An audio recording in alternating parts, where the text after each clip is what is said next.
तो हमारे साथ मौजूद है सुनील गुप्ता जी, जो कि को-फाउंडर हैं और सीईओ हैं योटा इंफ्रास्ट्रक्चर के। अब हम समझने की कोशिश करेंगे कि क्या डेटा इंफ्रास्ट्रक्चर की इम्पोर्टेंस है आज के युग में भारत के संदर्भ में। उनसे जानने की कोशिश करेंगे कि क्यों डेटा प्रोटेक्शन लॉ का जल्द से जल्द आना ज़रूरी है।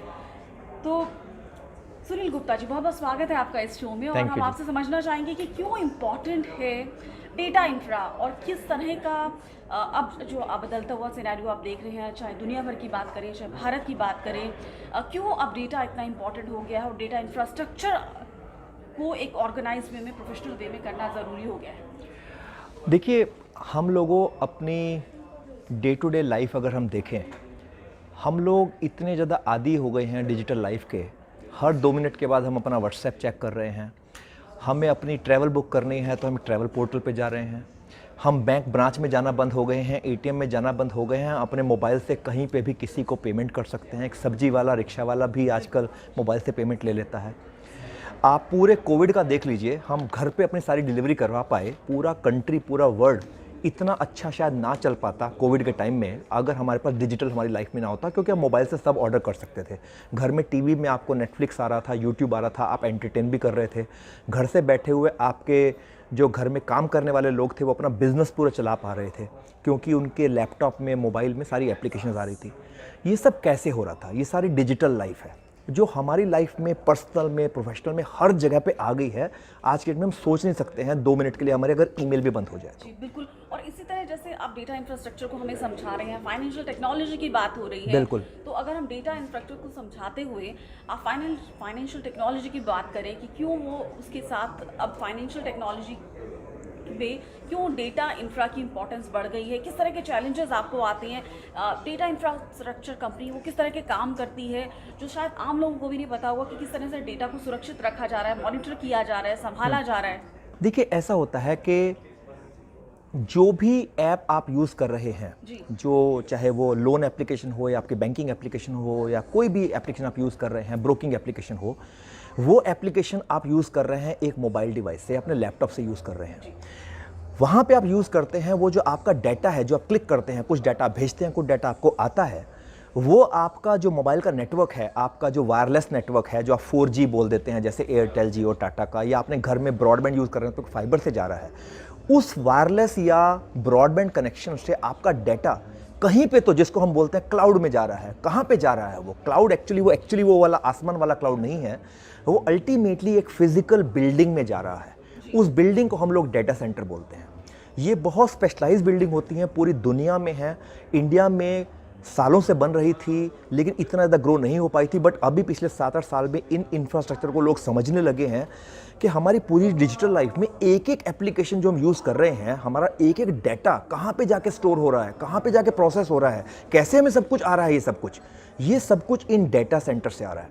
बहुत स्पेशल बिल्डिंग्स हैं ये बिल्डिंग्स। अगर मैं आपको सिंपल समझाऊं तो जो हमारी नॉर्मल बिल्डिंग्स होते हैं उनसे 5 गुना ज़्यादा स्ट्रांग होती हैं। कितने में बड़ा अर्थक्वेक आ जाए, कुछ भी हो जाए, इन बिल्डिंग को कुछ नहीं हो सकता है। एक सिंगल बिल्डिंग जो पूरी कॉलोनी की पावर होती है उससे ज़्यादा पावर कंज्यूम करती है, क्योंकि इन बिल्डिंग में लोग नहीं बैठते हैं। इन बिल्डिंग में इक्विपमेंट होते हैं, सर्वर होता है, स्टोरेज होता है, जहाँ पर आपकी वो डाटा एप्लीकेशन चल रही होती है, जहाँ से आपको डाटा आता है। तो आपको उसके तरह से बनाना पड़ता है इन बिल्डिंग का, क्योंकि इन बिल्डिंग्स में फिर आपका बैंक्स भी चल रहे हैं, इनमें आपके ब्रोकिंग एप्लीकेशन भी चल रहे हैं, बाकी फिनटेक एप्लीकेशन भी चल रही हैं, UIDAI जैसा सेटअप चल रहा है वहाँ पे, आयुष जैसा सेटअप चल रहा है वहाँ पे आपका। जब इतना इंपॉर्टेंट बिजनेसेस उस बिल्डिंग में चलेंगे तो उस बिल्डिंग की physical security has to become so important. तो आप वहाँ पे एयरपोर्ट जैसे सिक्योरिटी लाते हैं। एक और एंगल आप समझिए, अगर मिलियंस ऑफ यूजर्स का डाटा सारा एक साथ उन एप्लीकेशन इस बिल्डिंग में आएगा यूज़ करने के लिए, डाटा को प्रोसेस और स्टोर करवाने के लिए, तो इस बिल्डिंग को आप इंटरनेट से कितना स्ट्रांगली कनेक्ट करेंगे, कितने ज़्यादा वॉल्यूम ऑफ इंटरनेट से कनेक्ट करेंगे, वो भी इंपॉर्टेंट बन जाता है। ये जो डाटा सेंटर बिल्डिंग्स हैं ये बहुत इंपॉर्टेंट हो गई हैं। सरकार जो इतना ज़्यादा डिजिटल लाइफ को प्रमोट कर रही है, क्योंकि उनको मालूम है अगर $5 ट्रिलियन इकोनॉमी हमें इंडिया की बनानी है, उसमें से $1 ट्रिलियन तो डिजिटल से ही आएगा। सरकार भी इस चीज़ को समझती है। तो जैसे सरकार एक तरफ बोलती है हम रोड्स बनाएंगे, रेलवेज बनाएंगे, एयरपोर्ट बनाएंगे, स्कूल्स बनाएंगे, हॉस्पिटल्स बनाएंगे, सरकार बोलती है डिजिटल इकोनॉमी के लिए आपको डेटा सेंटर भी बनाने पड़ेंगे। तो बहुत ज़्यादा स्टेट गवर्नमेंट्स भी बहुत प्रमोट कर रही हैं आज की डेट में, आपको लैंड देती हैं, आपको इंसेंटिव्स दे रहे हैं, सब्सिडीज़ दे रहे हैं। सेंट्रल गवर्नमेंट बहुत प्रमोट कर रही है, प्राइम मिनिस्टर खुद इन्वॉल्व हैं कि कंट्री में हमारे जैसे लोग आएँ और बड़े बड़े डेटा बनाएं ताकि हमारी डिजिटल लाइफ और ज़्यादा बढ़ सके। किस किस सेक्टर को केटर कर रहे हैं डेटा इंफ्रास्ट्रक्चर से जुड़ी कंपनियां? और जैसे कि आप मान लीजिए, आपने बैंकिंग सेक्टर की बात की, आपने और बहुत सारे सेक्टर ऐसे होंगे कि प्राइवेट फर्म्स हैं, या सेक्टर वाइज अगर हम बात करें, या फिर गवर्नमेंट को भी आप इस तरह की सर्विसेज देते हैं, और क्या पूरे देश में अगर डेटा इंफ्रा की इकोनॉमी देखें तो किस तरफ जा रही है? देखिए, आईटी अभी एक सेक्टर का पार्ट नहीं रहा है। हमने अभी बैंकिंग की बात कर रहे हैं तो ऑफ कोर्स वी नो कि एक टाइम में बैंक्स बैंकिंग करने के लिए आप ब्रांचेज में जाते थे, लेकिन ब्रांचेज में भी आप फिजिकली जाते थे, मैनुअली जाते थे, लेकिन जो बैंक के एम्प्लॉयज़ हैं वो भी अपने कंप्यूटर पे काम करते थे और सेंट्रल सर्वर पे कनेक्ट करके आपकी बैंकिंग की ट्रांजैक्शन करते थे। तो बैक एंड पे आईटी वहाँ पे भी चल रही थी।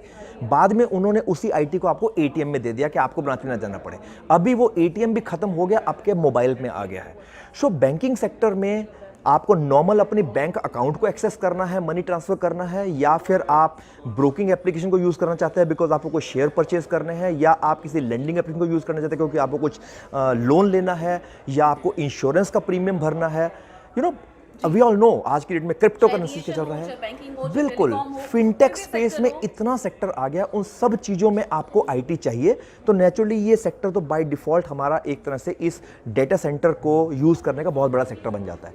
लेकिन अब दूसरा सेक्टर देखिए, हमारा जो पूरा ये कोविन एप्लीकेशन चली, this is a health care application which is right. Government अभी पूरा चाह रही है पूरी कंट्री में हर एक सिटीजन की एक हेल्थ आईडी बन जाए, उनके हेल्थ रिकॉर्ड ऑनलाइन आना शुरू हो जाए। आज के हम देखते हैं हॉस्पिटल में आप जाते हो, अपना एक्सरे करवाते हो, ईसीजी करवाते हो, अभी आपको रिपोर्ट लेने के लिए जाना नहीं पड़ता है, आपको ऑनलाइन मिल जाता है। वो भी पूरा डेटा सेंटर यूज़ कर रहे हैं क्योंकि वो डेटा कहीं पे स्टोर हो रहा है, वो डेटा सेंटर में यूज़ हो रहा है।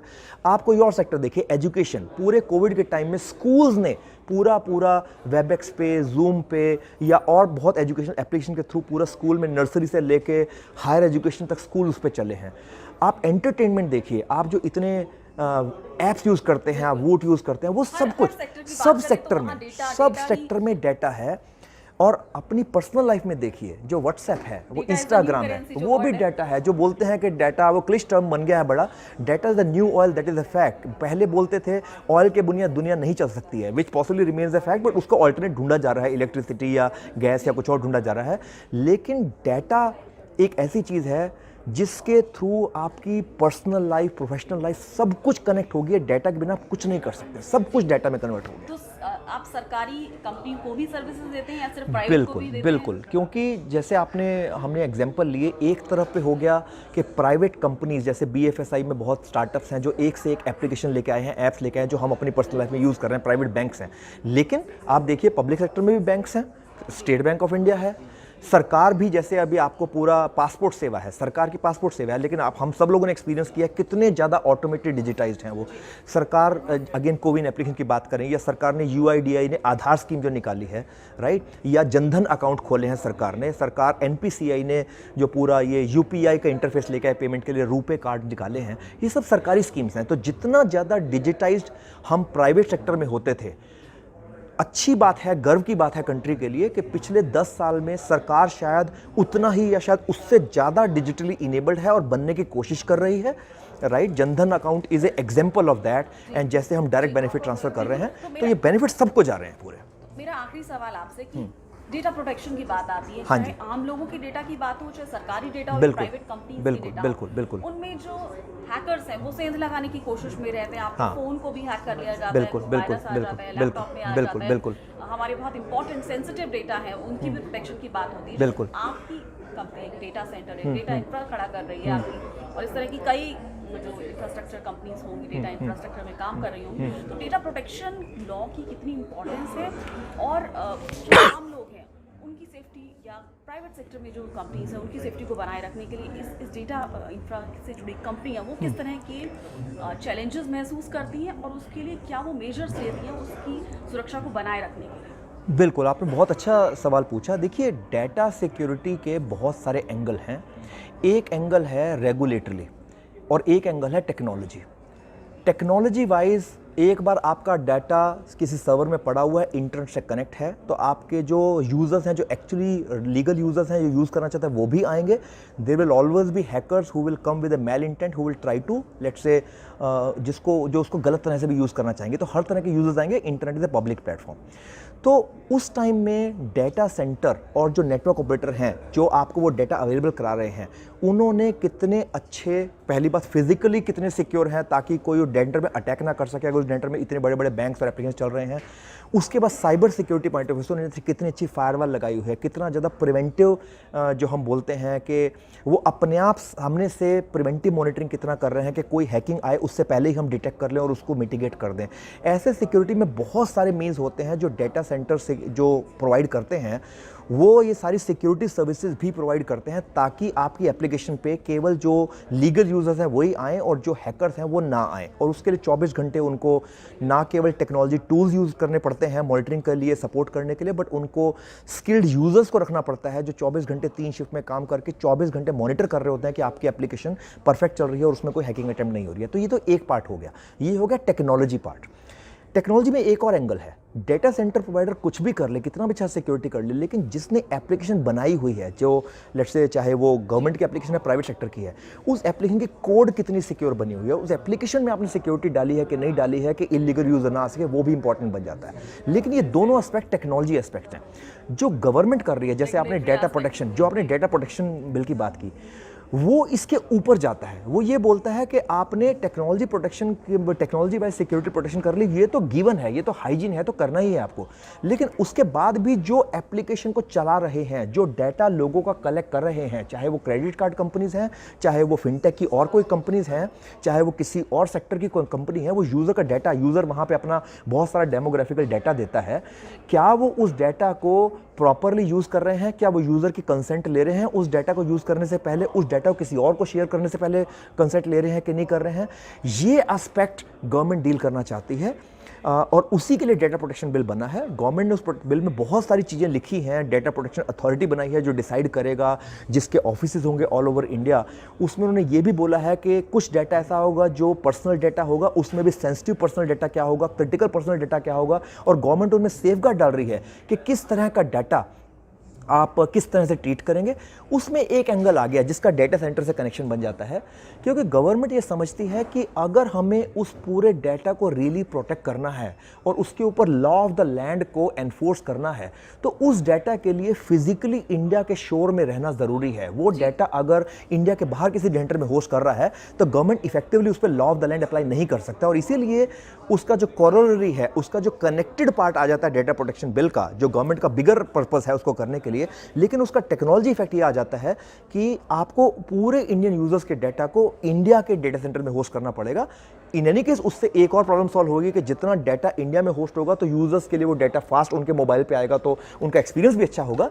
बट मोर देन दैट, वो जो गवर्नमेंट का स्ट्रेटेजिक इंटेंट है वो उसको सेटिस्फाई करता है कि सारा डाटा इंडिया में ही रहेगा, इंडियन यूजर्स का, जो आज की डेट में काफ़ी हद तक है। लेकिन बहुत सारा सोशल मीडिया जो हम सब यूज़ करते हैं वो अभी भी इंडिया में होस्टेड नहीं है, और गवर्नमेंट का इस डाटा प्रोटेक्शन बिल को लाके उस डाटा को भी इंडिया में लाके इंडिया में स्टोर करवाना, इंडिया में प्रोसेस करने का क्लियरली ऑब्जेक्टिव है। जल्द से जल्द डेटा प्रोटेक्शन बिल आए, कानून बने, बिल्कुल और वो इम्प्लीमेंट हो। तो बहुत बहुत शुक्रिया सुनील गुप्ता जी हमसे बात करने के लिए, और आपने विस्तार से जिस तरह बताया कि किस तरह से डेटा इंफ्रास्ट्रक्चर की इंपॉर्टेंस है आपकी प्रेजेंट सिनेरियो की अगर हम बात करें उसमें, क्यों हमें और ज़्यादा से ज़्यादा सेक्टर जो है वो डेटा सेंटर्स की सर्विसेज ले रहे हैं, डेटा जो इंफ्रास्ट्रक्चर है अब वो उसकी मार्केट जो है बढ़ती जा रही है, उसकी इंपॉर्टेंस बढ़ती जा रही है, ग्लोबली नहीं, भारत में ही नहीं, आज हर इंसान जो अब इस्तेमाल कर रहा है वो एक डेटा क्रिएट कर रहा है, और उसको सुरक्षित रखना बहुत ज़रूरी है कंपनीज़ के लिए, चाहे हम गवर्नमेंट सेक्टर की बात करें, चाहे प्राइवेट सेक्टर की बात करें, चाहे लोगों के अपने पर्सनल डेटा की बात करें। तो बहुत बहुत शुक्रिया इस चर्चा को में शामिल होने के लिए और हमें बताने के लिए कि डेटा की अब इंपॉर्टेंस कितनी बढ़ती जा रही है, उसको सुरक्षित रखना भी उतना ही ज़रूरी है जितना कि डेटा को क्रिएट करना। तो बहुत बहुत शुक्रिया इस चर्चा का हिस्सा बनने के लिए और विस्तार से सभी पहलुओं पर जानकारी देने के लिए। शुक्रिया। थैंक यू जी, शुक्रिया, थैंक यू।